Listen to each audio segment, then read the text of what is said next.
ভাঙা এবং ভাঙার জন্য যে কোনো সময় এটা ভেঙে পড়তে পারে এবং এই জন্য আমরা আতঙ্কগ্রস্ত হয়ে আছি এলাকার মানুষজন।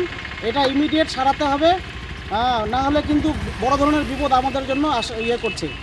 অনেক জায়গায় ফাটল, এটা এখনও উদ্বোধন হয়নি এবং তার আগেই যদি এরকম অবস্থা ধরা পড়ে তাহলে পরবর্তীকালে যে কোনো সময় কলাপস করতে পারে, ভাঙতে পারে এবং এটা একটা দুর্নীতির নজির। দুর্নীতি না হলে এটাকে প্রশ্রয় কী করে দেয় ঊর্ধ্বতন কর্তৃপক্ষরা? এটা ইমিডিয়েট এর ব্যবস্থা করতে হবে, এটাকে সারাই করতে হবে।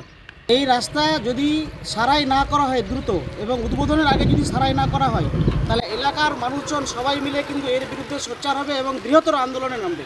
এটা আমি প্রশাসনকে বলতে চাই যে আপনারা দেখুন যে গোটা রাস্তাটাই হচ্ছে ফাটল ধরেছে এবং অনেক জায়গায় সারাই করেছে এবং সারাই করার পরেও ফাটলগুলো দেখা যাচ্ছে। তো উপর থেকে যে প্রেশার যখন হবে, যখন গাড়ি চলবে তখন তো যে কোনো সময় মাটিটা ধসে যেতে পারে এবং ধসলে পরে রাস্তাটা তো নষ্ট হবে এবং সেক্ষেত্রে মানুষজনও একটা দুর্ঘটনাগ্রস্ত হতে পারে। আপনারা জানছেন সারা পশ্চিমবাংলায় যেগুলো রাস্তা ব্রিজ তৈরি হচ্ছে সম্পূর্ণ টাকা বরাদ্দ করছে কেন্দ্রীয় সরকার। কেন্দ্রীয় সরকার যখন টাকা বরাদ্দ করছে, এখানে পশ্চিমবাংলার টিএমসির নেতা মন্ত্রীরা মানে ওই কাজের মধ্যে বারে বারে ডিস্টার্ব, আন্দোলন ছাড়া কিছু কাজ করছে না। কাটমানি ওরা যেহেতু এই সামান্য রাস্তা তৈরি করতে, ব্রিজ তৈরি করতে গেলে যতবার আন্দোলন হয়েছে আর যত কাটমানি দিয়েছে রাস্তা, আমরা তো জানছিলাম এটা ফাটল ধরবে ব্রিজের মধ্যে, মানে কাটমানিতে সব টাকা চলে গেছে, সিকিভাগ টাকাতে কতটুকু কাজ হবে আমরা এটা জানছিলাম যে উদ্বোধনের আগেই ফাটল ধরবে। সেই জিনিসটা আজকে হয়েছে।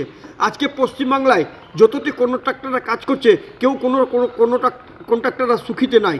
তারা সব জায়গায় কাটমানি দিতে দিতে এমন পরেশান হয়ে গেছে যে আজকে আমাদের কাটিয়ার লিঙ্ক যেটা আছে সেটা এখন পর্যন্ত কমপ্লিট হলো না। আজকে আমাদের ব্রিজ থেকে নিয়ে লাভা ব্রিজ অবধি রাস্তাটা এখন পর্যন্ত কমপ্লিট হলো না। কেন হলো না?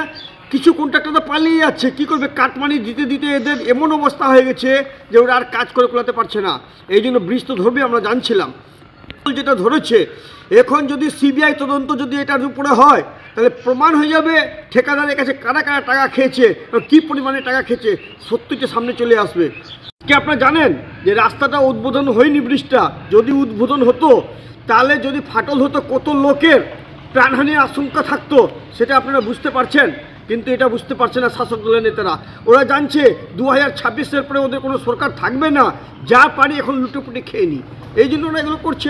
এই 2.25 কিলোমিটার ব্রিজ তৈরি করতে লক্ষ লক্ষ টাকা দুর্নীতি হয়েছে এবং নেতা মন্ত্রীদেরকে দিতে হয়েছে। এটা যদি সিবিআই তদন্ত হয় তাহলে সম্পূর্ণ সামনে চলে আসবে কোন কোন নেতা, কোন কোন মন্ত্রী কিভাবে টাকা নিয়েছে আর কেন এটা ফাটল ধরলো, কি মানে কত টাকা বাজেট ছিল, কত টাকা ওরা কাজ করেছে, কত টাকা মন্ত্রী নেতাদেরকে, শাসক নেতাদেরকে দিয়েছে, এটা প্রমাণ হয়ে যাবে।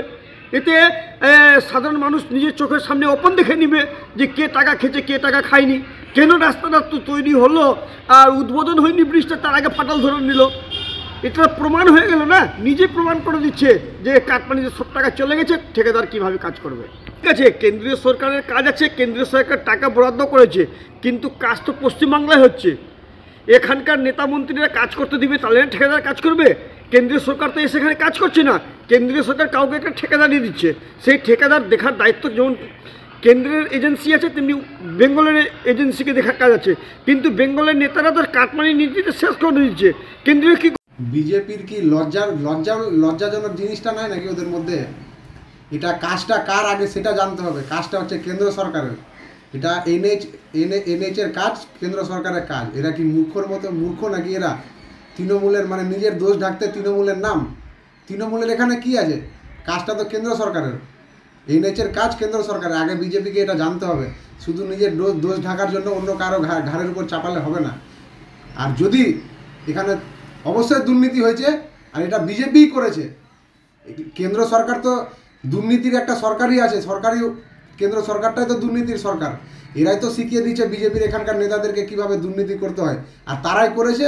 নিজের দোষ ঢাকার জন্য অন্যের গায়ে এরা দায়টা চাপানোর চেষ্টা করছে। বিজেপির এই যে কাজটা যে হয়েছে, বিজেপি কাটমানি খেয়েছে, এর মধ্যে পরিষ্কার হয়ে যাচ্ছে যে কাজ এখনও যে রাস্তার ব্রিজের এখনও উদ্বোধন হয়নি ফ্লাইওভারের, তার আগে দেখা যাচ্ছে যে ফাটল দেখা যাচ্ছে। মানুষ তো আতঙ্কে আছে হরিশ্চন্দ্রপুরবাসী।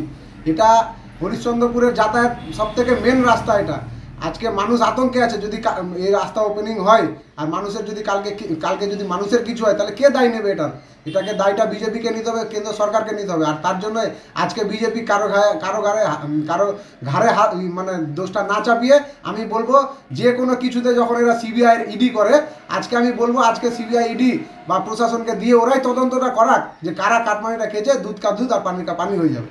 দেখা যাবে যে বিজেপির বড় বড় জেলার নেতাদের নাম উঠে আসছে। আমি বলবো আগে প্রশাসনকে দিয়ে এটা জিনিসটাকে খতিয়ে দেখা হোক। প্রশাসনকে বলবো সক্রিয়ভাবে, বিশেষ করে আমাদের জেলা শাসককে বলবো যে এটাকে খতিয়ে দেখে যারা এই দুর্নীতির সঙ্গে যুক্ত আছে বিজেপির নেতারা, তাদেরকে সামনে এনে এদের বিরুদ্ধে কড়া ব্যবস্থা যেন নেওয়া হয়।